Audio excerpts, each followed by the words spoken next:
इसलिए मैं बार बार कहता हूं कि सरकार आनी जानी है। ये पार्टियां बनेंगी, बिगड़ेंगी, टूटेंगी। ये देश भी बटेगा। 47 में बटा, 71 में बटा, उससे पहले बटा। ये एक टेरिटरी का मामला है। बात ध्यान रखिएगा, राजनीतिक भारत कई बार बटा है,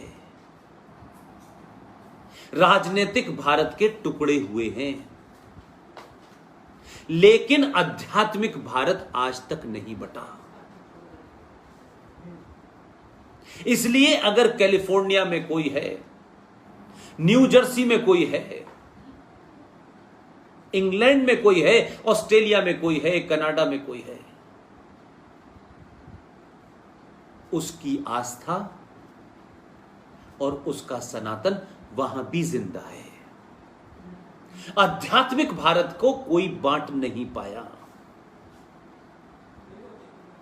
लेकिन जो अध्यात्म की धरती है वो धीरे धीरे सुकड़ रही है, क्योंकि हमें यह चिंता है कि हमारे संगठन के पास कितना पैसा है, हमारे संगठन की रिलेवेंस बनी रहे। तो बनी रहेगी तो हम मूर्खों की भीड़ इकट्ठी कर लें, बेरोजगारों की भीड़ इकट्ठी कर लें, और हम कभी उन्हें सशक्त न बनाएं। हम बने रहे 150 लोग, बस। बाकी को हमें क्या जरूरत है? वो मर जाए तो वो जाने, उनकी हत्या कोई कर दे तो हमें क्या लेना देना। हम उनकी हत्या का वर्णन करके अपने आप को महान बताएंगे। इसलिए अब कुछ बचने वाला नहीं है। 2014 में सत्ता का परिवर्तन हुआ है, और यह इसलिए हुआ है कि पहली बार सनातनियों ने ब्राह्मण, ठाकुर, बनिया, यादव, दलित, ये वो इससे ऊपर उठने की कोशिश की है। लेकिन कुछ फोर्सेस लगी हैं इसी काम के अंदर, इसी एजेंडे में लगी हुई है। इसलिए मैं कहता हूं, जो मेरी सोच है, जो मेरा एजेंडा है, जो शायद आज आपने जो अपना टॉपिक भी रखा है, इसलिए मैंने बार बार कहा कि आपने जिस टॉपिक का चयन किया है उस टॉपिक में मुझे सबसे अच्छी बात यही लगी कि आपने धर्म की बात की है, आपने धर्म रक्षा की बात की है।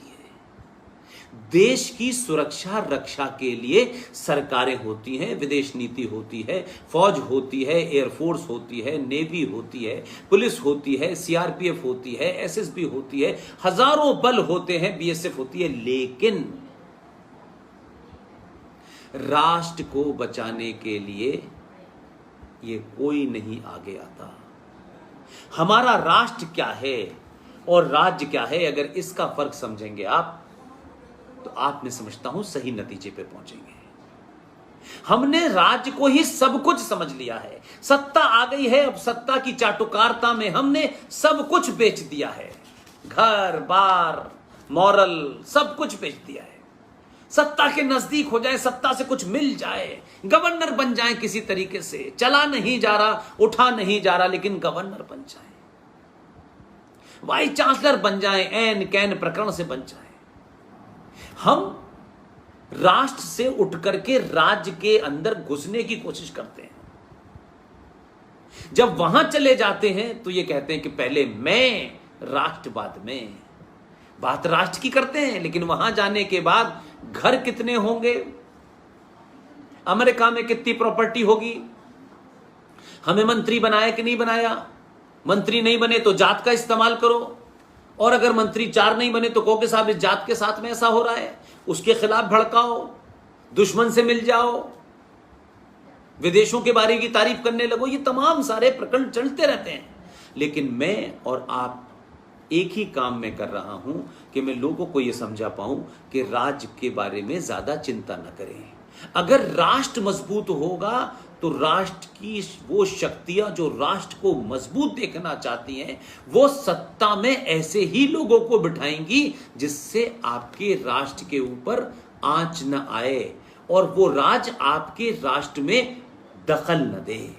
जैसे सबरीमला के ऊपर जो हमारे राष्ट्र का हिस्सा है, जो हमारी परंपराओं का हिस्सा है, जो हमारे आस्था के केंद्र हैं, हजारों हजारों साल की परंपराओं के बाद, हजारों हजारों साल की आस्था के बाद वहां कोई नियम बना है, वो कानून नहीं उसे तोड़ सकता। वो कानून से नहीं बना है, वो शुद्ध हमारे सनातन साइंस के कारण बना है। लेकिन एक राज्य की एक छोटी सी इकाई उस सबरीमला के उस पवित्रता को, उस संस्कार को भंग कर देती है।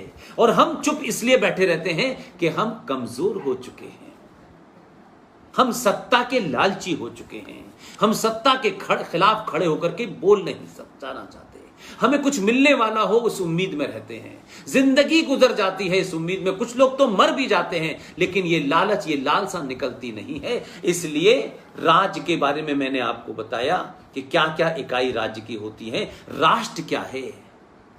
राष्ट्र है वेद, उपनिषद, पुराण, उपासना, नदियां, पहाड़, पर्यावरण। ये सरस्वती वंदना क्या है? आप किसी प्रोग्राम में जाते हैं, सरस्वती वंदना गाई जाती है, दीपों को प्रज्वलित किया जाता है। कभी आपने पूछा कि क्या ये जो आप कर रहे हैं, क्या ये भारत के संविधान में लिखा हुआ है?